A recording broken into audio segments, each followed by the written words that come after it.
এই দুনিয়াতে যত মানুষকে আপনি আপন দেখেন, এরা সবাই হয়তো আংশিক কোনো কোনো ক্ষেত্রে কেউ বিভিন্ন পার্সেন্টেজ আপন, কিন্তু আপনার সবচেয়ে বড় আপন হলেন আপনার রব আল্লাহ রাব্বুল আলামিন।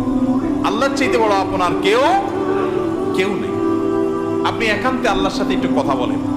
যারা ডিপ্রেশনে ভুগছেন, অশান্তিতে ভুগছেন, মানসিক অস্থিরতায় ভুগছেন, আজকেও আমার অফিসে আসার আগে দেখি এক লোক বসে আছে, নামাজ পড়লাম আমরা, উনি নামাজ পড়লেন।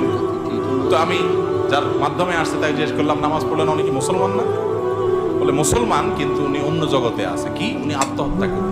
আজকের ঘটনা, উনি আত্মহত্যা করবে, উনি আসছেন আপনারা। এর আগে এক জুমা অফিস থেকে আমাকে ফোন দিল, জুমার নামাজ পড়াইতে ঢুকবো, বলতেছে এক লোক অফিসে এসে ঢুকছে, আপনার সাথে দেখা করবে, সে আত্মহত্যা করবে, জুমার নামাজও পড়বে না, এখন মরার আগে আপনার সাথে দেখা করবে। আমি আছি নারায়ণগঞ্জ আর সে ঢাকায় অফিসে। ভাইরা আমার, আপনারা হাসছেন। ঘরে